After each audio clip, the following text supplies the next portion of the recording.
خلقت الجن والإنس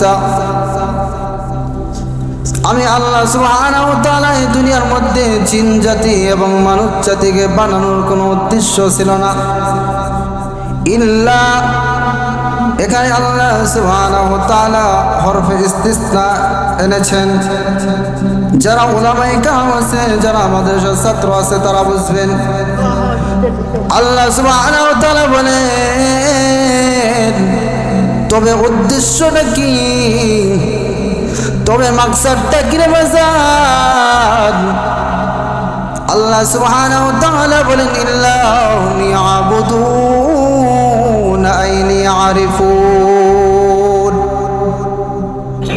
আমি আল্লাহ সুবহানাহু ওয়া তাআলা মানুষ এবং জিন জাতিদেরকে বানাইলাম একমাত্র আমি আল্লাহ সুবহানাহু ওয়া তাআলার ইবাদত করার জন্য। জোরে জোরে বলেন না সুবহানাল্লাহ। আইনি আরিফুন, আমি আল্লাহ সুবহানাহু ওয়া তাআলাকে চিনার জন্য রে বাজান। আল্লাহ সুবহানাহু ওয়া তাআলার ইবাদত কিভাবে হবে? আল্লাহ সুবহানাহু ওয়া তাআলার ইবাদতটা বিভিন্ন আমলের মাধ্যমে হবে বাজান। আল্লাহ সুবহানাহু ওয়া তাআলার ইবাদতটা কোরআন তিলাওয়াতের মাধ্যমে হতে পারে, আবার যাকাত প্রদান করার মাধ্যমে হতে পারে, আবার দান সদকা করার মাধ্যমে হতে পারে, আবার দরিদ্র অসহায় মানুষদেরকে দান সদকা করার মাধ্যমে হতে পারে, নামাজের মাধ্যমেও আল্লাহ সুবহানাহু ওয়া তাআলার ইবাদতটা করা যায়। এই জন্য আপনাদের সম্মুখে আমি নামাজের আয়াত তেলাওয়াত করেছি। আল্লাহ সুবহানাহু ওয়া তাআলা বলেন, উতলু মা উহিয়া ইলাইকা মিনাল কিতাব ওয়া আকিমিস সালাহ।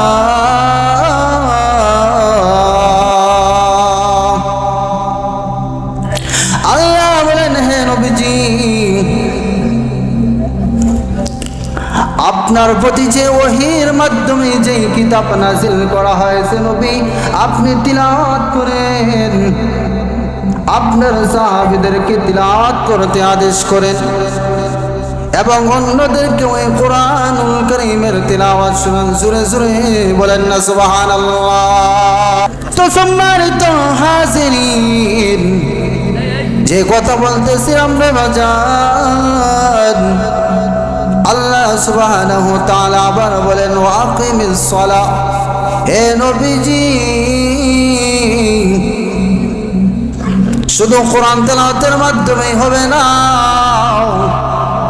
তারপরে হলো ওয়া আকিমিস সালাহ। আপনি সমাজের মধ্যে নামাজ প্রতিষ্ঠা করুন। কি করতে হবে বলেন? আপনারা আমার কথা বুঝতেছেন? আল্লাহ সুবহানাহু ওয়া তাআলা বলেন, কোরআন তেলাওয়াতের মাধ্যমে কোরআন মানুষদেরকে শেখানোর পর ও নবীজি আপনি সমাজের মধ্যে নামাজ প্রতিষ্ঠা করতে হবে। জোরে জোরে বলেন না সুবহানাল্লাহ। আর এই নামাজ পড়লে কি হবে? আল্লাহ সুবহানাহু ওয়া তাআলা বলেন, ইন্নাস সালাতা তানহা আনিল ফাহশাই ওয়াল মুনকার ওয়া লাযিকরুল্লাহি আকবার ওয়াল্লাহু ইয়ালামু মা তাসনাউন।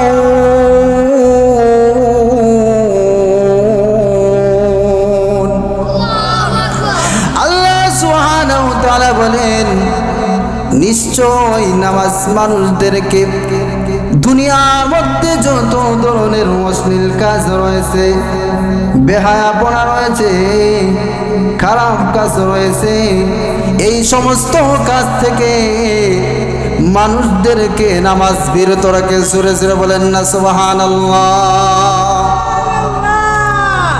সম্মানিত হাজিরিন,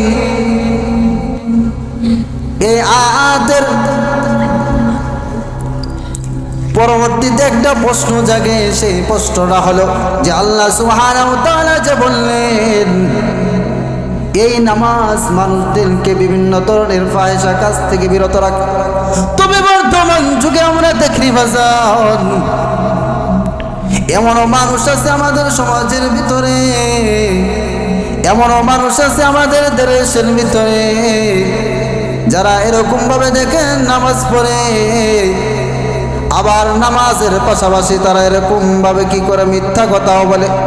তার দ্বারা সমাজের মধ্যে এমন কোনো কাজ নাই যে চলে না। সে নামাজও পড়ে আবার দেখা যায় সুদ খায়। ওই আল্লাহর বান্দা নামাজও পড়ে আবার মিথ্যা কথাও বলে, নামাজও পড়ে আবার দেখা যায় মানুষের গল্প গুজব চুগলখুরি করে। জুড়ে বলেন ঠিক কিনা? এমন লোক মনে হয় নাই আপনাদের সমাজে? যাক, না থাকলে ভালো, মাশাআল্লাহ। তো সম্মানিত হাজিরিন, তাহলে দেখা যায় আল্লাহ সুবহানাহু ওয়া তাআলা যে বললেন যে নামাজ মানুষদেরকে দুনিয়ার সমস্ত ধরনের ফাহিশা কাজ থেকে বিরত রাখে। আর বর্তমান সমাজে আমরা দেখি যারা নামাজ পড়ে এরকম ভাবে, তারা এরকম ভাবে বিভিন্ন ধরনের গুনাহের মধ্যে লিপ্ত আছে। তাহলে আল্লাহ সুবহানাহু ওয়া তাআলার আয়াত এবং সমাজের বাস্তবতার মধ্যে সাংঘর্ষিক হইল কিনা বলেন? আল্লাহ সুবহানাহু ওয়া তাআলা বলেন যে মানুষ এরকম ভাবে নামাজ পড়বে এবং নামাজের মাধ্যমে তাদের কি হবে? দুনিয়ার সমস্ত ফাহিশা কাজ থেকে তারা বিরত রাখবে। আর বর্তমান সমাজে দেখা যায় এর উল্টাটা হয়ে গেল নির্বাচন। এই আয়াতের একটা শানে নুজুল আছে, শানে নুজুল ঘটনা আছে।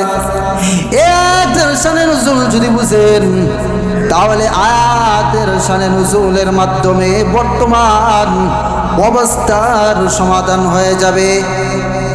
আয়াতের শানে নুজুল হলো আল্লাহ নবী সাল্লাল্লাহু আলাইহি ওয়াসাল্লামের জামানায় একজন সাহাবী নতুন মুসলমান হয়েছে, নব মুসলমান হওয়ার পর এরকম ভাবে সে কি করলো? নামাজ আদায় করতে থাকলো। আর তারা সমাজের মধ্যে বিভিন্ন ধরনের ফাহিশা কাজ, অশ্লীল কাজ চলতেছিল। এই সমস্ত কাজ দেখে সাহাবীরা বললেন, ইয়া রাসূলুল্লাহ, ইয়া হাবিবাল্লাহ, ওগো নবীজি, আপনার একজন তো সাহাবী, সে দেখা যায় নামাজও পড়ে আবার মিথ্যা কথাও বলে, আবার সুদও খায়, আবার ঘুষও খায়, আবার মানুষের কিভাবে শিকায়াত করে গো নবীজি। আল্লাহ নবী সাল্লাল্লাহু আলাইহি ওয়াসাল্লামের সাহাবাদের সবাই বললেন, ও আমার সাহাবারা শুনো, সে মাত্র মুসলমান হয়েছে, অল্প কিছুদিন হয়েছে রে সাহাবীরা। ও সাহাবীরা, কিছুদিন সময় তাকে যাইতে দাও, যাওয়ার পর দেখবা সে এরকম ভাবে আর বিভিন্ন ধরনের ফাহিশার কাজের মধ্যে লিপ্ত হবে না। নামাজ পড়তে থাক, নামাজ থেকে তারা বাধা দিও না। কয়েকদিন পর দেখা গেল আল্লাহ নবী সাল্লাল্লাহু আলাইহি ওয়াসাল্লামের কথা বাস্তবে রূপান্তরিত হলো। কয়েকদিন পরে দেখা গেল যে ওই সাহাবী চুরিও করে না, জিনাও করে না, সুদও খায় না, ব্যভিচারীও করে না, মিথ্যা কথাও বলে না। তাহলে আমরা আল্লাহ সুবহানাহু ওয়া তাআলার এই আয়াত দ্বারা বুঝতে পারলাম যে নামাজ যদি ওরকম ভাবে পড়া হয়, তাহলে আল্লাহ সুবহানাহু ওয়া তাআলা যে বললেন যে নামাজের মাধ্যমে মানুষের বিভিন্ন ধরনের ফাহিশা কাজ থেকে বিরত থাকবে, তাহলে যদি আমরা ওরকম ভাবে নামাজটা আদায় করি, তাহলে দেখা যায় আমাদের দ্বারাও সম্ভব দুনিয়ার সমস্ত ফাহিশা কাজ থেকে বিরত থাকা। জোরে বলেন না সুবহানাল্লাহ।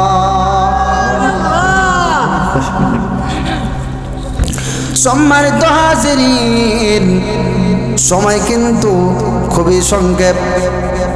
তো সম্মানিত হাজিরিন, নামাজ আজকে আমরা আদায় করি, নামাজটা যদি খুশু ভাবে না হয়, তাহলে এই নামাজ কিন্তু আল্লাহ সুবহানাহু ওয়া তাআলার কাছে গ্রহণযোগ্য হবে না রে বাজান। আল্লাহ সুবহানাহু ওয়া তাআলা বলেন, قد أفلح المؤمنون الذين هم في صلاتهم خاشعون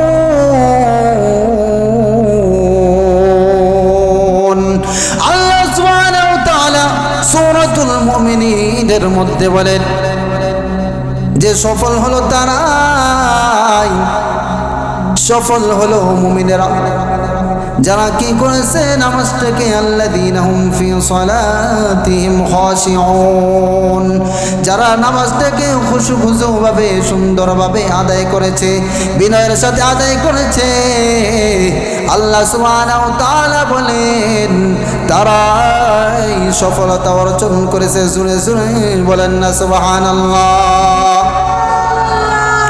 সম্মানিত হাজিরিন, আল্লাহ নবী সাল্লাল্লাহু আলাইহি সাল্লামের হাদিসের মধ্যে ইরশাদ করেন যে আল্লাহ সুবহানাহু ওয়া তাআলা কাল কিয়ামতের ময়দানে যে সর্বপ্রথম যে বিষয় হিসাব নিকাশ নেওয়া হবে সেইটা হলো সর্বপ্রথম নামাজের হিসাব নেওয়া হবে। জোরে বলেন কিসের হিসাব নেওয়া হবে? নামাজের হিসাব নেওয়া হবে। আল্লাহ নবী সাল্লাল্লাহু আলাইহি সাল্লাম হাদিসের মধ্যে বলেন আউয়ালু মা ইউহাসাবু বিহিল আবদু ইয়াউমাল কিয়ামাতিস সালাহ।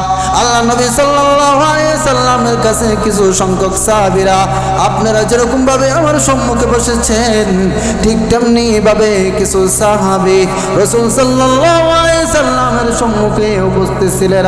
আর আল্লাহ নবী সাল্লাল্লাহু আলাইহি সাল্লাম বললেন ও আমার সাহাবীরা শোনো, কাল কিয়ামতের ময়দানে আল্লাহ সুবহানাহু ওয়া তাআলা যে সর্বপ্রথম যে বিষয় হিসাব নিকাশ দেওয়া হবে রে সাহাবীরা তোমরা কি জানো নি?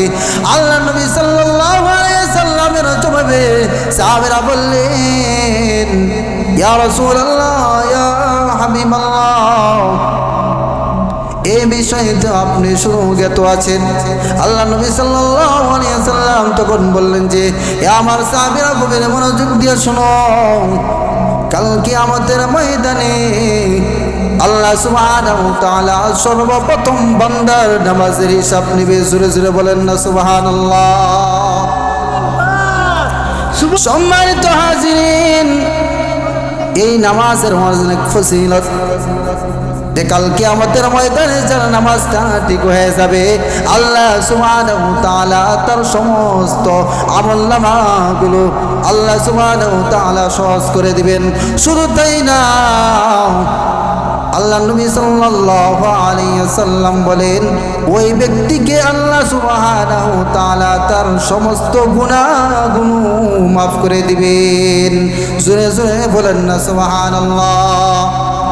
সম্মানিত হাজিরিন, আল্লাহ নবী সাল্লাল্লাহু আলাইহি সাল্লাম হাদিসের মধ্যে বলেন খামসু সালাওয়াতিন ইফতারাদাহুন্নাল্লাহু তাআলা মান আহসানা ওযুহুন্না ওয়া সাল্লাহুন্না লিওয়াক্তিহিন্না ওয়া আতাম্মা রুকুআহুন্না ওয়া খুশুআহুন্না কানা লাহু আলাল্লাহি আহাদুন আন ইয়াগফিরা লাহু।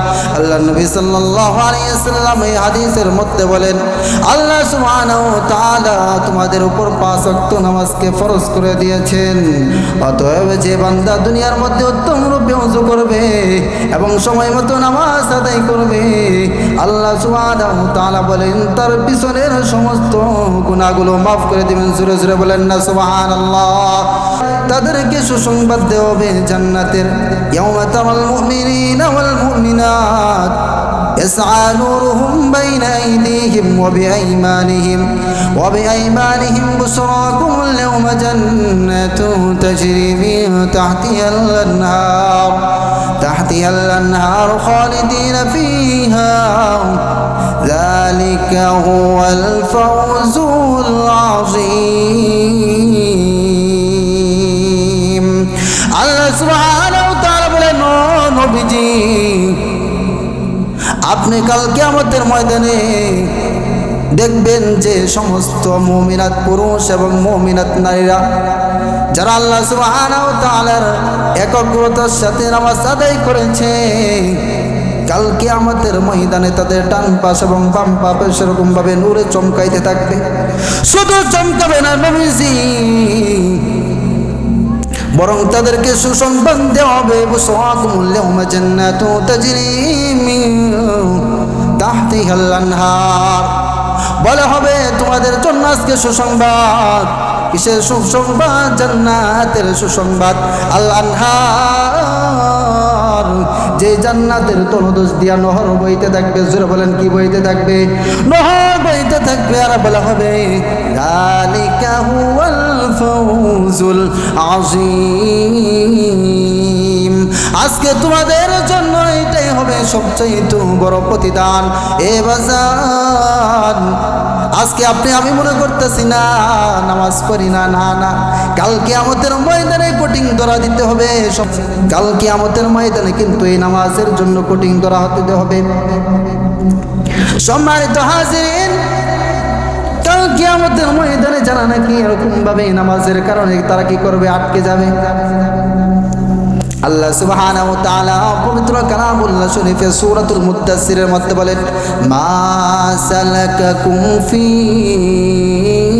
সাকার ক্বালু লাম নাকু মিনাল মুসাল্লিন। আল্লাহ সুবহানাহু ওয়া তাআলা বলবেন, কোন জিনিস তোমাদেরকে সাকারের মধ্যে প্রবেশ করলো? কি কারণে আজকে তোমরা এই সাকারের মধ্যে প্রবেশ করলা? দুনিয়ার মধ্যে আমরা দেখি মানুষ যখন নাকি কোনো কাজের মধ্যে এরকম ভাবে, দুনিয়ার মধ্যে কোনো ব্যবসায়ের মধ্যে, চাকরি বাকরির মধ্যে, চাষাবাদের মধ্যে যখন নাকি মানুষ সমস্যার মধ্যে পড়ে, একজন আরেকজনকে বলে, রে ভাই, ও ভাই, কি কারণে তোমার ব্যবসার মধ্যে তুমি লস খাইলে রে ভাই? ও ভাই, কি কারণে তোমার চাকরি চলে গেল ভাই?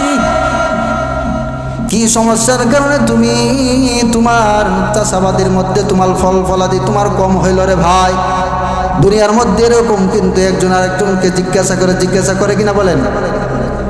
কাল কিয়ামতের ময়দানেও ঠিক তেমনি ভাবে জিজ্ঞাসা করা হবে, মা সালাকাকুম ফি সাকার। যখন নাকি একজন মানুষ আরেকজন মানুষকে এরকম ভাবে জিজ্ঞাসা করা হয়, তখন সে অনুনয় বিনয় হয়, দরবেশগিরের মতো বলে, ভাই ঠিক মতো চাকরিতে ডিউটি করে নাই, ব্যবসার মধ্যে ঠিক মতো সময় দেই নাই। এরকম ঠিক তেমনি ভাবে কাল কিয়ামতের ময়দানে তারা বলবে, দরবেশগিরি করে বলবে, নত হয়ে বলবে, ক্বালু লাম নাকু মিনাল মুসাল্লিন। তখন তারা বলবে, আমরা মুসল্লি ছিলাম না, মুসল্লি ছিলাম না। নামাজ হয়েছিল, নামাজের আযান হয়েছিল, আমরা নামাজ পড়ি নাই। মুয়াজ্জিন সাহেব বলেছিল, হাইয়া আলাস সালাহ, আসো নামাজের জন্য আসো, আমরা আসি নাই। মুয়াজ্জিন সাহেব আবার বলেছিল, হাইয়া আলাল ফালাহ, ওরে বান্দা আসো তোমার নিজের কল্যাণের জন্য আসো, কিন্তু আমরা আসি নাই। মুয়াজ্জিন সাহেব আবার ফজরের সময় বলেছে, আসসালাতু খায়রুম মিনান নাওম। মুয়াজ্জিন সাহেব বলেছিল, ঘুম থেকে নামাজ ভালো, কিন্তু আমরা এর উল্টোটা করেছি, না নামাজ থেকে ঘুম ভালো। জোরে বলেন ঠিক কিনা? এরকম হয়েছে না আমাদের অবস্থাটা? তো সম্মানিত হাজিরিন, আজকে আমরা ঘুমটাকে পুঁজি বানাই নিয়েছি বাজান। এই জন্য আপনারা আমরা যদি জাহান্নামে না যাইতে চাই, তাহলে সর্বপ্রথম নামাজ পড়তে হবে। জোরে বলেন কি করতে হবে? আল্লাহ সুবহানাহু ওয়া তাআলা এই জন্যই বলেছেন, সালাতা তানহা আনিল ফাহশাই ওয়াল মুনকার ওয়া লাযিকরুল্লাহি আকবার। সম্মানিত হাজিরিন, আপনাদের সম্মুখে যে আয়াতটা যে হাদিসটা তেলাওয়াত করেছি, এই হাদিসের মধ্যে আল্লাহ নবী সাল্লাল্লাহু আলাইহি সাল্লাম বলেন, as-salatu মিফতাহুল জান্নাহ।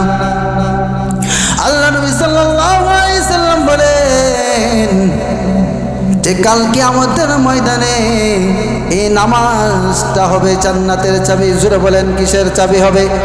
জান্নাতের চাবি হবে রে বাজান।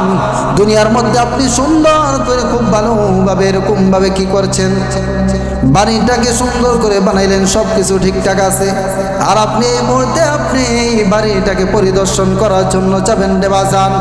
আর এই মুহূর্তে দেখলেন যে আপনার বাড়ির মধ্যে এরকমভাবে তালা লাগানো আছে, কিন্তু চাবি নাই। তাহলে আপনি মনে রাখেন রে বাজান, আপনি সেই ঘরের ভিতরে প্রবেশ করতেও পারবেন না। ঠিক তেমনি ভাবে যদি বাজান এই জান্নাতের চাবি যদি দুনিয়া থেকে না নিয়ে যান, কাল কিয়ামতের ময়দানে কিন্তু আপনি সেই জান্নাতের তালা খুলতে পারবেন না। তো সম্মানিত হাজিরিন, আল্লাহর নবী সাল্লাল্লাহু আলাইহি সাল্লাম হাদিসের মধ্যে আরো বলেছেন যে যারা নাকি এরকম ভাবে নামাজ পড়বে আল্লাহ সুবহানাহু ওয়া তাআলা তাদেরকে বিশেষ 5টা পুরস্কার দিবেন।